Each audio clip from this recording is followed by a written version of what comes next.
Welcome to the WDND Roleplay Radio Podcast. My name's Clif. Hey, and this is Jason, and we'll be your host for our discussion of all things RPGs and the occasional tangents into other areas of geek culture.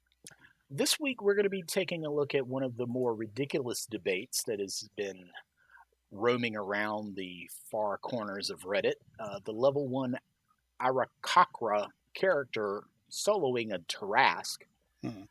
We're going to be discussing how to handle absenteeism at your gaming table.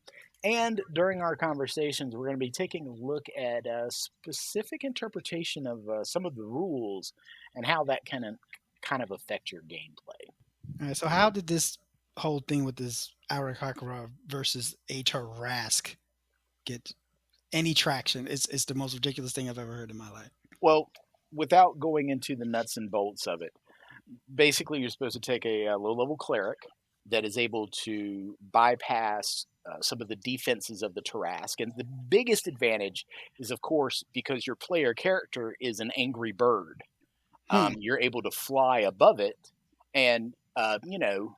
Spinyback, he doesn't have a ranged attack. So, of course, he can't reach up in the air and hit you because you're flying too far over him.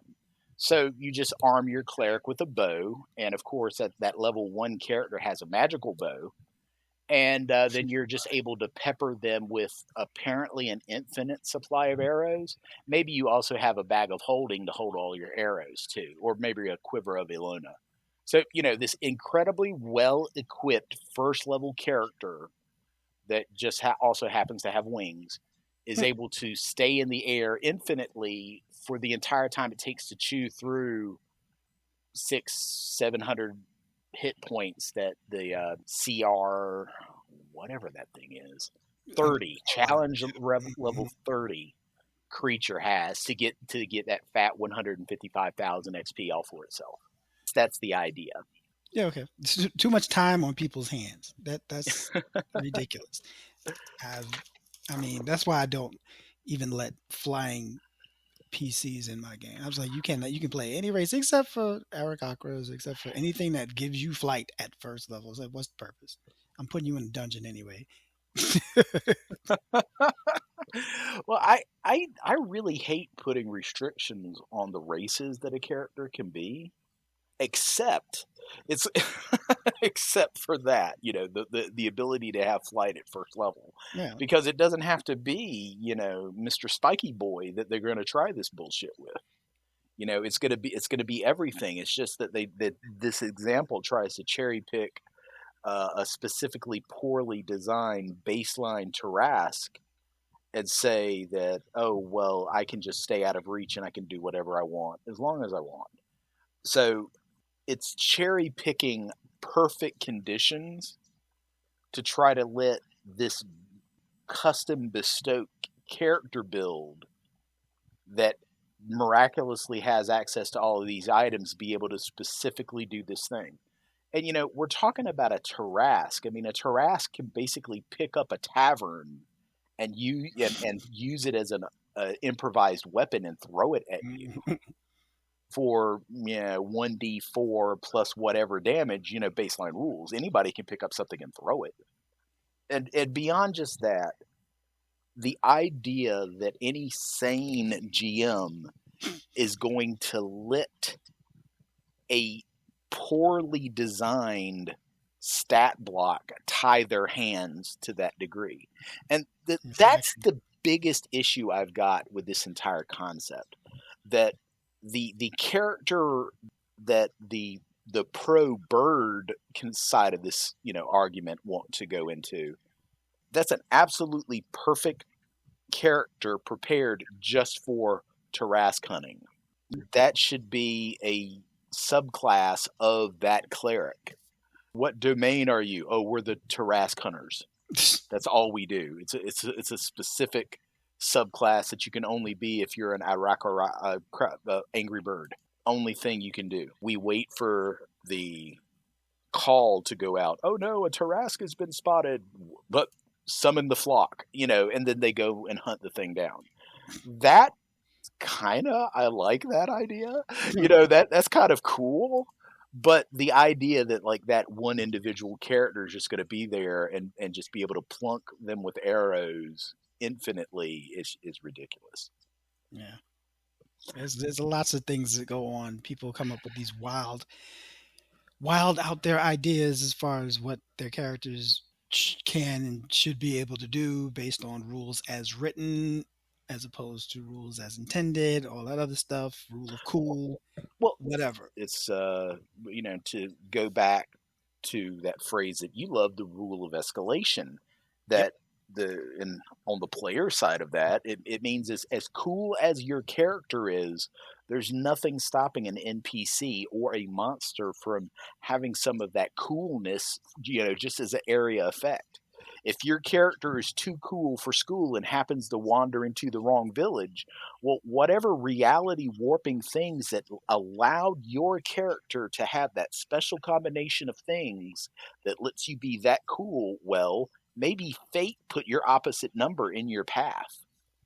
Because you being that super cool and then wandering through this, fairy tale world with no real opposition, nobody's going to tell stories about that. But Right. you having that huge conflict against that person, that's what people tell stories about.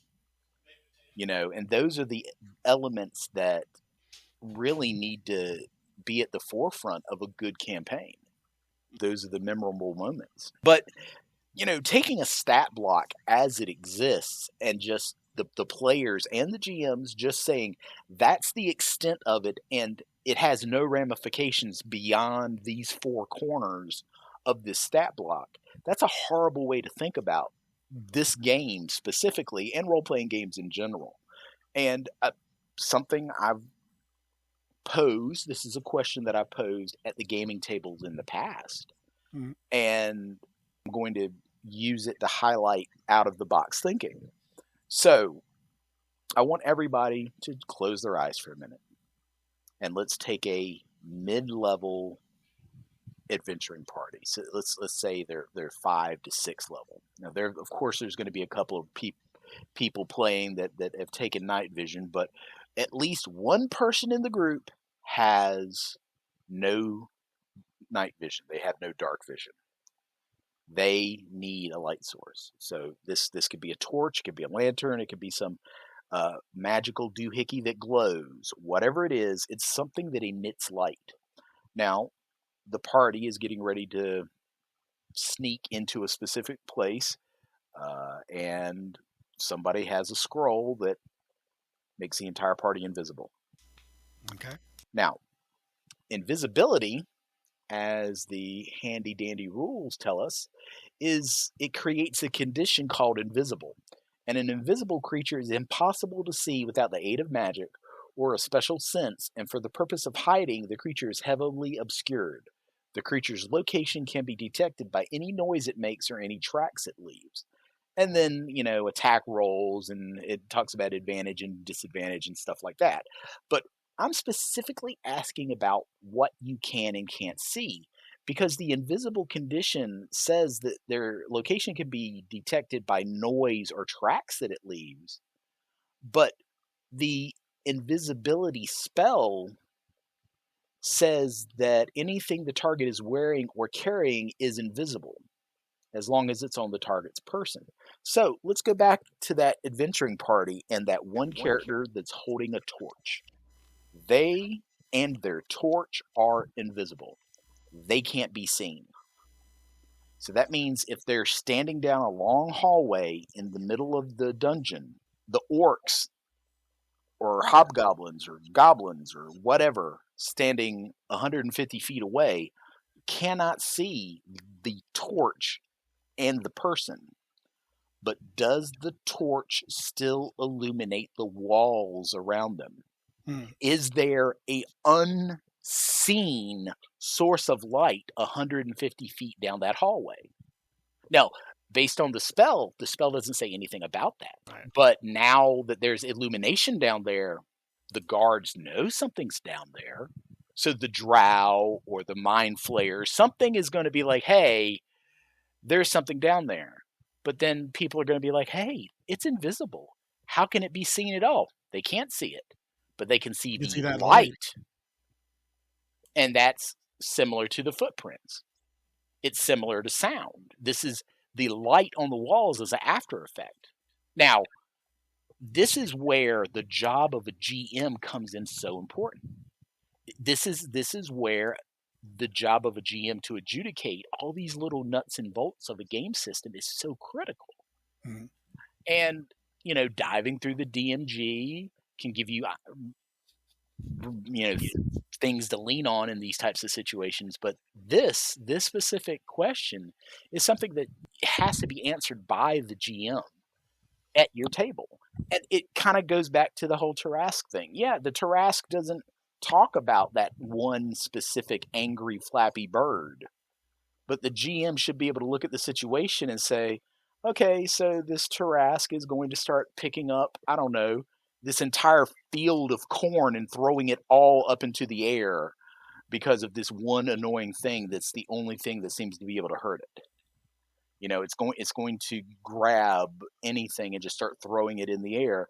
And, you know, we're talking about a level 1 character. It's only going to take one hit from a Tarrasque to kill a level 1 character. One half glancing blow from the gargantuan monstrosity Titan unaligned Tarrasque, which would be flailing about in animal instinct to kill the thing that's poking it in the back with the needles.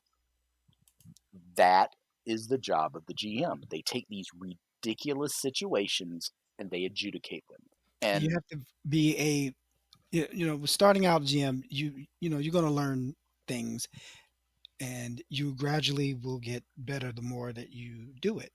When situations come up like that, just make a decision. You don't have to take hours to try and find out what the right decision is. Hey, it's your game, it's your world. However it works is however it works. But if you want to try and stay within the bounds of the rules of the game, then you want to get more acclimated to certain things like that, and you find something comes up all the time. Yeah, 20 years in, 30 years in, you come up with something. Somebody will come up with a weirdo idea, and you'd be like, how's that going to work? Right, and it can be like a critical game mechanic that's going to affect dice rolls in combat, and then you have to make a decision on the fly. It's like Jason said, you shouldn't spend all that too much game time doing the research. You should be acclimated to the rules well enough to make that knee-jerk decision, and don't be afraid to go back and maybe retcon something if you after the fact you do a little research and you're like, oh yeah, maybe I was a little off board on that. So let's go back and alter things. Let's go back and say Reginald the Paladin isn't dead because I did that wrong. Don't be afraid to do that. Because that'll give you in the eyes of a good player, that'll give you street cred. In the eyes of an asshole player, that'll be like, well, they were wrong. Well, that's Right. not the type of person you need in your group anyhow. Well, true. And I've had people wanting to run games and stuff, and they got so flustered because they hadn't done it in a while, or it's a new system, and they felt intimidated, especially with dyed-in-the-wool GMs in the party, thinking that we're going to just pick them apart for every little thing they did wrong, and that's not even the case. Especially for me, when I'm in a game, I try my best not to do that. I don't get into that unless they ask me a specific question. Then I'll be glad to answer. But if they don't, they don't. If I know something is not quite right, I'll be like, all right, we'll just let it ride. That's another thing. If you're a player that's thinking about sitting in the GM's chair, having players that do GM, you're going to run into a backseat driver GM that wants everything done in your game the way they do in their game. And then you're going to run into like the chill veteran that is willing to look at what's going on, deviate from how they do it, and still enjoy themselves because they're not in the perma GM chair anymore. Right. And that's kind of Jason. Jason is almost an always GM because he GMs a lot. He runs a lot, and anytime he gets a chance to play, he puts himself into the character and he has fun. And there's, I'm a Navy veteran, and in the Navy, the senior enlisted personnel, they're called chiefs for those of you that aren't familiar with the military at all. And the chiefs, they specifically have their own area on the ship where they sleep and eat, and it's called the chief's mess. And the idea of a chief's mess, that's where like the senior enlisted experience gathers, and they talk amongst themselves, and you can like go to a chief even if he's not from your department, and you can get kind of like that avuncular advice from like an aunt or an uncle. And chiefs are usually really good for that in the Navy. That's what you can get from these GMs that are sitting in your group as a player. You could have these weird situations and be like, what do you think about that, man? And like run it back and forth right there at the table. Don't be afraid to do that in front of your players, because when these crazy situations happen, don't let a stat block tie your hands. Never let that happen. Never let a incomplete condition dictate how your game is run. Never let a spell description pin you down in a corner when your continued enjoyment of the campaign is at stake. Right. Just don't let that happen. Pretty much suggestions anyway. Everything is a suggestion. Exactly. So you can change whatever you want to that monster. It could be a special type of monster. It could have exceptional abilities. You can give it less hit points, more hit points, another special ability. You don't have to stay with the rote of what's in the monster manual or wherever you're getting the monster from. Just in case people, have memorized the book and know how many hit points something has and all that kind of stuff. Memorize? You mean in case they have D&D Beyond up as you play? Right. And looking it up, yeah. Exactly. One of the other things that we were going to discuss this week is absenteeism at your table.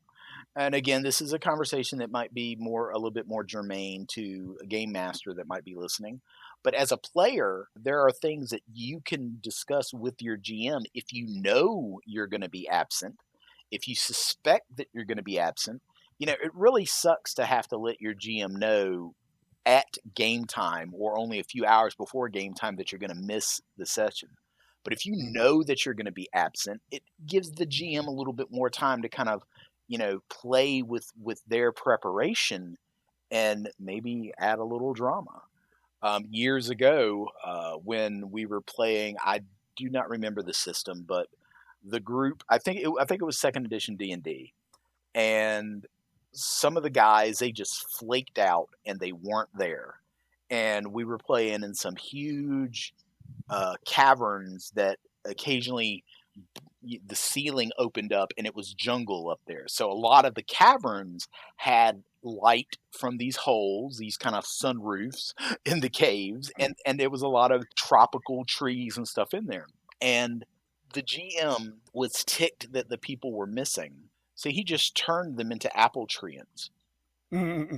At the time, I knew what a treant was, but I hadn't really considered the fruit variety of an apple treant. And then we had to stop the evil tribe that lived in the cave from eating the fruit off the apple treant because it could kill our friend. So he took the absence and turned it into that night's adventure. We had to protect our friend who was now, for some reason, an apple treant. He came up with some crazy dryad curse or something that did that.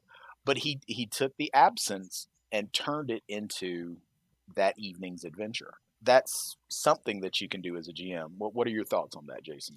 I've had to do it on several occasions in various games. So the optimal way to have it is that if the party is not in the middle of a dungeon, not in the middle of an adventure, if they're in town, if they're doing downtime activities or doing something like that, and somebody doesn't show up, like, okay, they're busy doing something else. That's the best way to get them out of that for the time, and then bring them back in some kind of way if they come back and the party is stuck in a dungeon somewhere. He followed them or whatever. I had it to a point where there was times where I just said, that they're there. They just can't do anything because they're sick or something's wrong. They can't function. They have some kind of spell on them or some kind of thing. There's so many different options to do that without saying they're just not there. Well, one of the things that I really push for with my players is really well defined backstories. And a well defined backstory really works good for a hook for the players when you have these situations.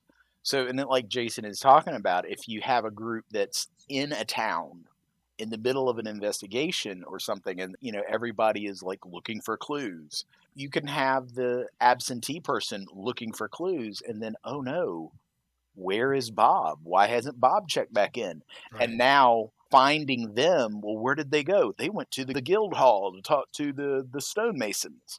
Well, let's go over there. And then the absenteeism becomes a clue on the investigation to figure out what the next step is in the adventure. One time when I was running, and this was Palladium Fantasy, we had one of our teammates for that group suddenly not able to show up. So that next session, when our archer wasn't there, we had that next combat. The immediate beginning of that combat, a Medusa, a Gorgon, attacked the group and petrified the archer. And boom, they were out of the fight.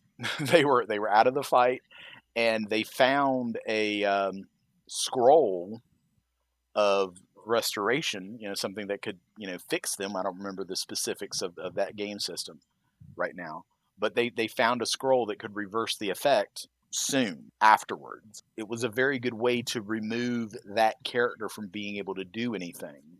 And since they weren't there, I really wasn't stripping agency away from a player and having them twiddling their thumbs. Right. But the party was like, oh no, Bob's a statue now. So, there were stakes.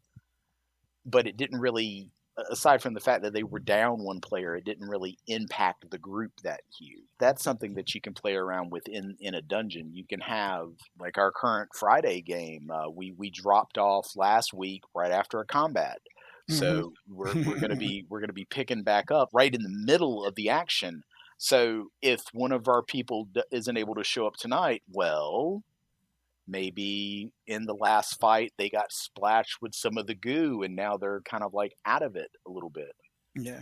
That's happened to our ranger player. They were not able to make it, and we were in the middle of a fight previously, so it just became they were bitten by something and the poison was debilitating them, and the medicine check showed that it was something other than just regular poison. This goes back to the stat block. Yes, there are abilities that players have that can counteract poison and disease and this, that, and the other, but a skill check should be to go, whoa, this isn't a normal disease. This isn't a normal poison. We're gonna have to do something to fix this. And then, just make it part of the adventure. Oh, we need a specific herb to let me cast this to neutralize the poison. Then, boom, then they can just expend one little ability and, hey, Bob's back now. He's not sick anymore. These are all things that could be handled in-game without just, well, Bob's just standing in a corner waiting for the Blair Witch to kill them. Right. That sucks. It sucks so bad. That's going to about wrap us up for this week's edition of our podcast.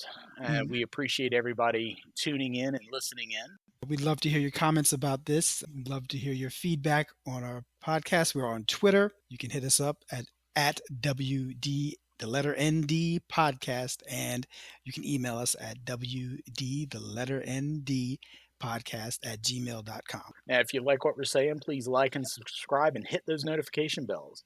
Feel free to reach out to us, and I would really like to hear what you think about that torch in the dungeon. What does an invisible torch do in a dungeon? Can you hear the sound of one hand clapping? Can you see the light of the invisible torch? So reach out, share your comments, and become part of this conversation.